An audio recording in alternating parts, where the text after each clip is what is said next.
North London then. Let's go back to the final time to the East Midlands. And if only we had someone on this podcast who knew about Nottinghamshire County Cricket Club and maybe was wearing the attire of the club itself. Oh, yeah, we do. His name's Matt. So, Matt, who better to talk about Nottinghamshire, talk about the Outlaws than yourself? How do you assess Nottinghamshire's chances in this year's Division 2 of the Championship? They've got to be up there, surely. I would definitely hope so, yes.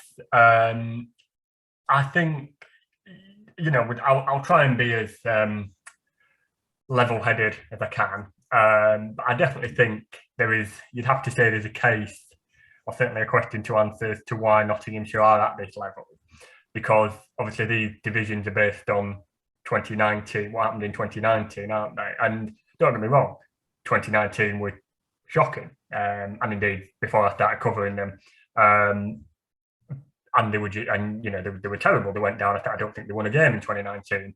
And so obviously, and then 2020 and COVID hit. But they were supposed to be in Division 2 in 2020. But since then, and I mean, obviously what we saw last year was a massively different team. A team that won, I think, 7 or 8 games. I really should know that off the top of my head, but I don't. Yeah, I think it's at least 7 games.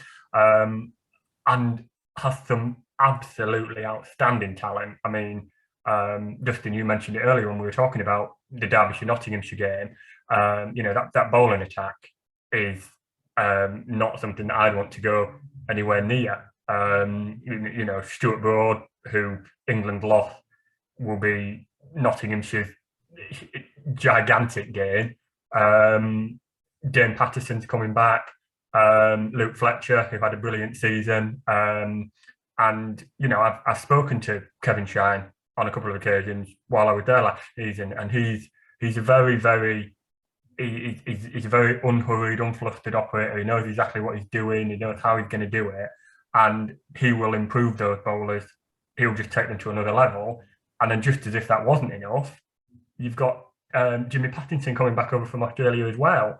So that has to be. I know we've talked about Durham having quite a quality seam attack, but Patterson, Broad, that is, I don't know how many international caps they've got between them, but yeah, that's just unbelievable, frankly.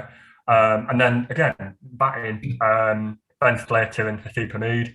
Hameed obviously breaking back into the England team, maybe a little bit soon, who knows. Didn't do particularly brilliantly in Australia. Not entirely his fault, but didn't do particularly brilliantly.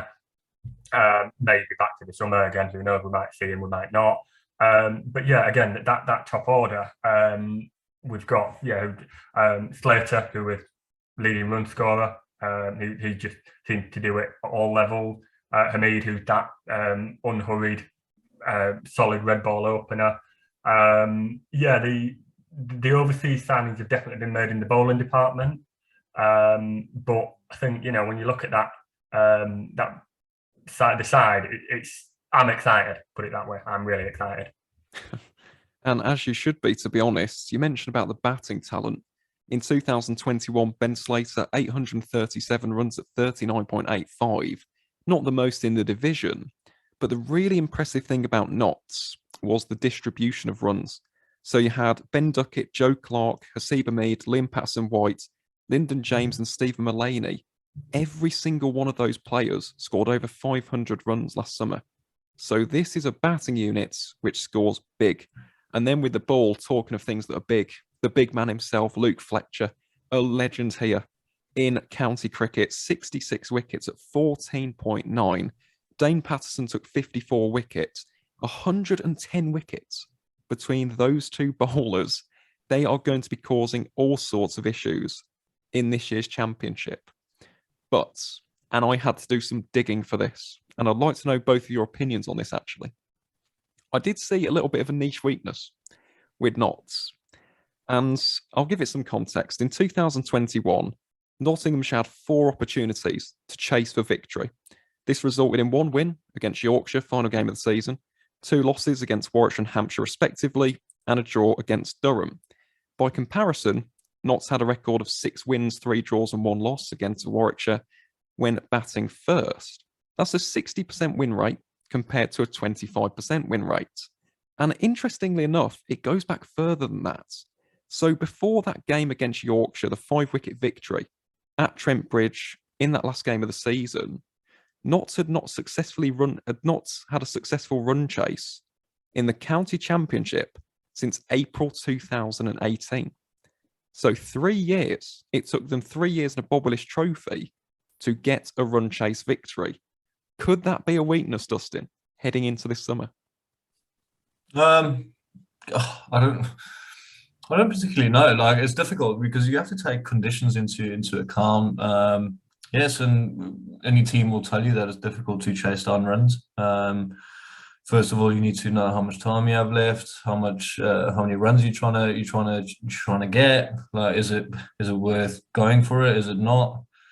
I think the difficult thing is, I think sometimes the game just got slightly away from them, and I think they could have just. I remember watching that game against Warwickshire, that Notts Warwickshire game, and obviously they had the mindset of blocking it out and trying to stay there, which was difficult because it became difficult to do it, and pressure's on you as a batting unit when you're trying to save a game for your team. And all it takes is enough balls to be in the right area for you to crumble. And if you've ever been on a field with a team trying to squeeze a victory and you're just trying to defend it, and you have 5 or 6 blokes around you saying this, saying that, calling you this, calling you that, and then you can literally feel all the pressure around you. It's so difficult, and you have to have such a strong head, and you have to have the wealth of experience of doing that in order to actually get through that situation. And I suppose them not being able to do it, get over that line, will be difficult for them, and it will hurt a lot. I'm talking from experience, it does hurt a lot when you don't do it. But it is something you can remember. It's something you'll go away and you'll try and improve on, and try, if you get yourself into that situation again, is try and apply something that you've learned from the previous time. So yeah, potentially it could be put a bit of pressure on them, and they could falter, because generally you look at Notts as you look at a team of superhumans, like people who are obviously fantastic cricketers, talent oozing out of every pore in that side. But at the end of the day, it's how you deal with pressure, and if you deal with it well, you come out on the right side of the coin, and if you don't, you tend to crumble, and the game finds you out when you don't deal with pressure. So I suppose dealing with pressure is something that they will potentially be looking at if they want to fight for promotion contention. 100%. And Dustin, again, maybe just something for Derbyshire to mull heading into this summer. Win the toss, have a bat first against Notts. Play the cards right, and who knows, you could get some big victories against Notts if the luck of the coin toss is in your favour. I just thought that was a really interesting stat, because again, it was very niche. I had to really delve deep into the archives for that. So yeah, Notts, obviously no apparent weaknesses, but that could be something to exploit for some of the teams heading into this summer. And then analysts would have had all of that already, mate. We've got so much dirt on everyone, and like everyone would have on us as well. They would find places to exploit. It's just how it is. It is, yeah. To be fair, that's the perils of the modern game, isn't it? Data's everywhere. There's stats, there's footage, there's videotape.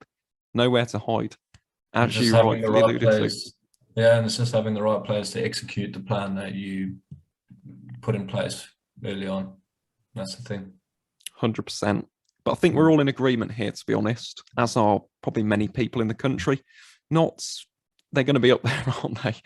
Personally speaking, I'd be shocked if they don't get promoted, but it's a funny game, is the game of cricket. So we'll have to wait and see. But I do fancy Nottinghamshire to win Division 2 if all goes well in 2022.